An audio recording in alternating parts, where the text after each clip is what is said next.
Sicilian defense is actually one of the very aggressive but on the same note is very complicated defense for the black. But don't worry guys, in this video I will teach you Sicilian defense dragon variation. Like Sicilian defense have 10 variations, but I will teach you specifically the dragon variation and tell you very easily like what are the attacking ideas, how to open your game with Sicilian defense dragon variation, how to develop your pieces perfectly and how to reach successfully in the middle game, and in some cases I will tell you how to go for checkmate also. So guys, that's me Shubham Kumar, your host. Let's go with this. We are going to learn what will happen if your opponent plays e4 the standard king's pawn opening and you have to play c5 the Sicilian defense. Okay, now in this condition your opponent have several moves like knight f3 is a very traditional move, but many people play bishop c4 and then they play knight f3 so that they could attack on your weak f7 square, kind of a Italian system.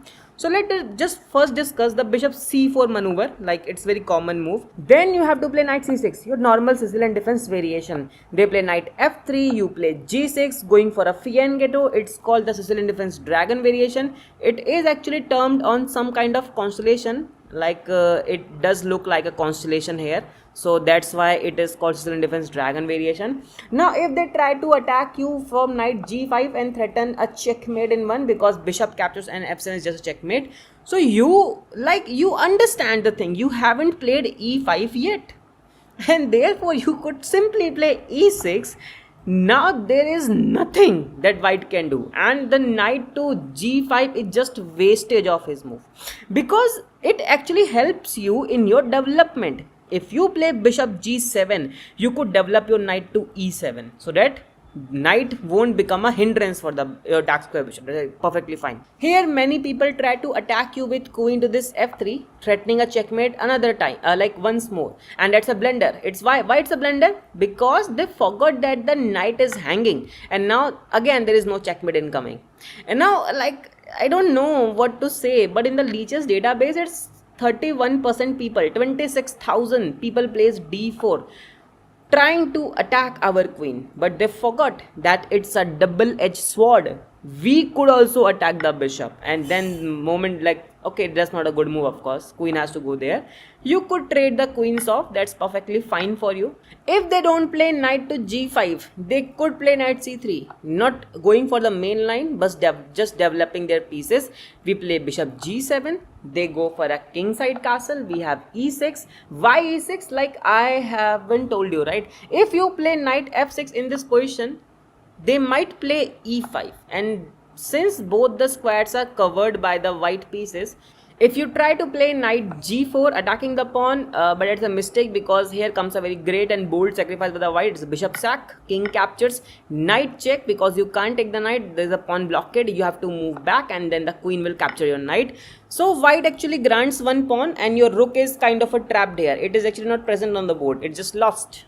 Not lost, but it's kind of a trap, you can understand it. So, and since e5 is such a great problem, you could play e6 in this position in order to develop your knight at the e7 square.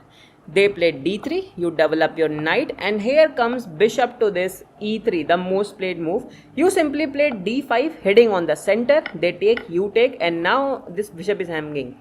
Now let me tell you one thing guys, why people try to play bishop e3, why people do play this.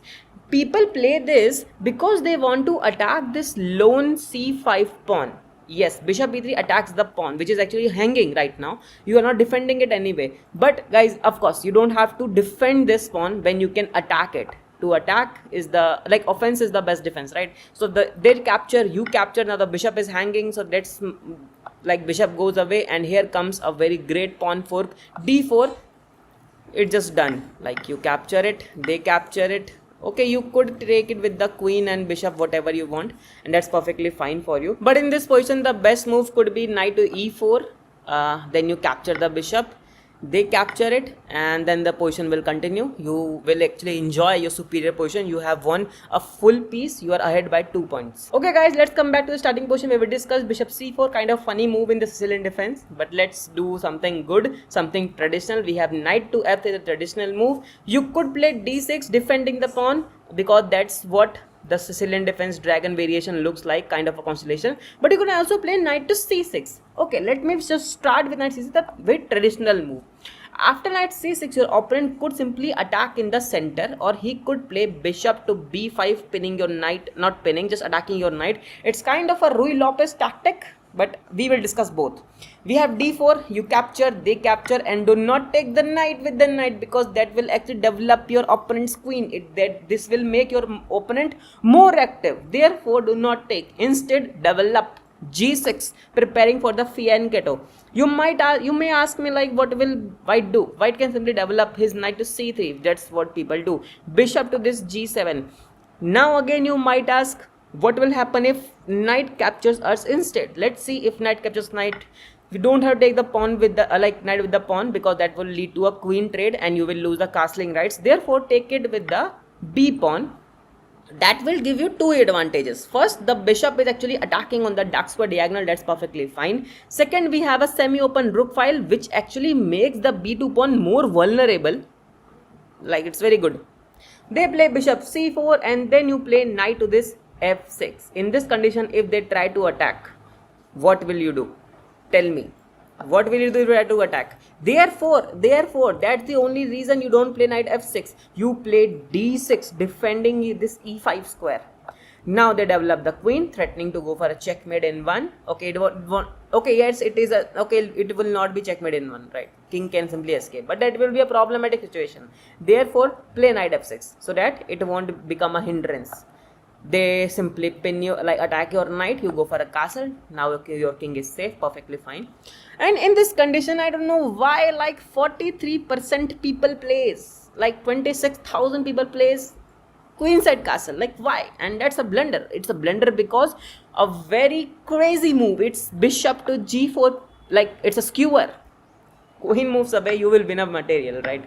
Perfectly fine. And since your bishop is so much active on this dark square diagonal, your rook is actually on a semi-open file, why not place the queen to be a5, attacking on this weak square? Because the moment this knight moves away, this will be just done. So that's why it's actually very aggressive. Moreover, this bishop is kind of a hanging. It's not hanging, it's actually under pressure. You have a very great position and life's good. Okay guys, let's come back to the position where we discussed knight captures knight. What will happen if your opponent play bishop e3 instead, defending the knight?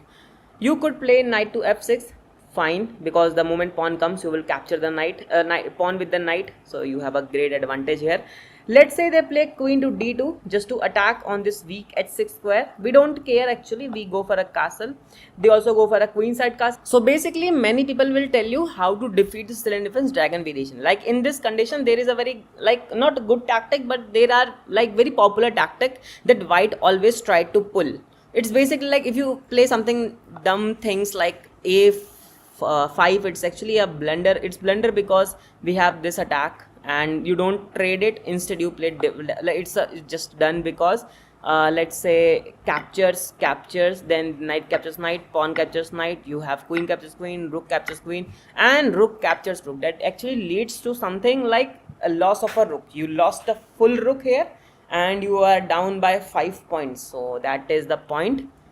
Like if you will not take care of your position, you will like you will lose very instantly.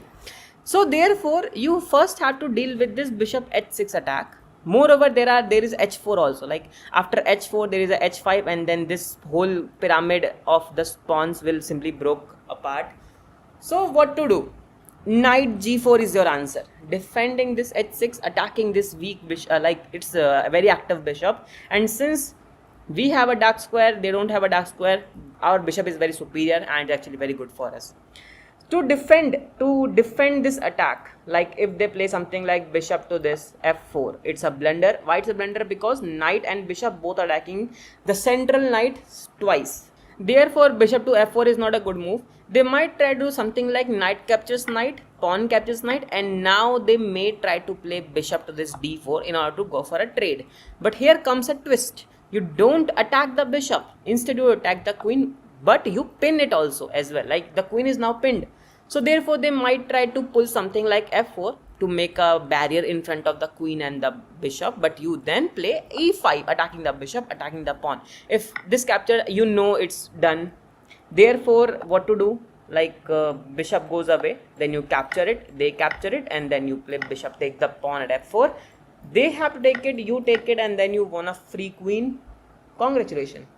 Okay guys, let's come back to the position we discussed queen d2. Let's see what will happen if your opponent understood that knight to this g4 could be a very fatal move, and then he play f3 in the first place, then try to play queen d2 and go for a queenside castle, then attack on the h6 square. But don't worry, simply play kingside castle. If they play queen d2, then you will think like, okay, knight to this g4 is not possible, so we can't attack on the queen side and not attack the bishop. But you can attack on the center of the board because you still have a knight. The d5 is actually in the double defense, so you can play d5 instead, attacking on the central pawn. If they take, you capture it, and now the bishop's diagonal has been opened, so this is actually in the problem. Knight captures knight, pawn captures knight, knight captures knight. You could play queen captures knight, but taking with the pawn is a fine. They go for a like a queenside castle, and then you have an open rook file that could lead to a very great attack. In this condition, you have rook b8 to capitalize your attack on the b2 square. They might play c3, but then you play queen to c7, just putting your queen opposite to the king. You might ask like, okay, this d5 pawn is hanging. Like, what if queen tries to take the pawn? Guess what, guys? It is a blunder, because we have a rook check, king captures. That's again a blunder. Queen check, king moves away, and that is checkmate. So that's how the things occur. It would lead to a checkmate. Okay guys, queen d2 is not a correct move, because after queen d2 you have attacks like rook b8, queen to c7, or maybe queen to b6 also sometimes. But the most important threat is d5. So queen d2 is not a good move. What will happen if your opponent tries to play bishop c4 to defend the d5 square and then try to play queen d2? Guess what? Now you can't attack in the center, you can't attack on the king side, you just have to change the course of your attack. Now attack with your queen on the b6 square on the queen side.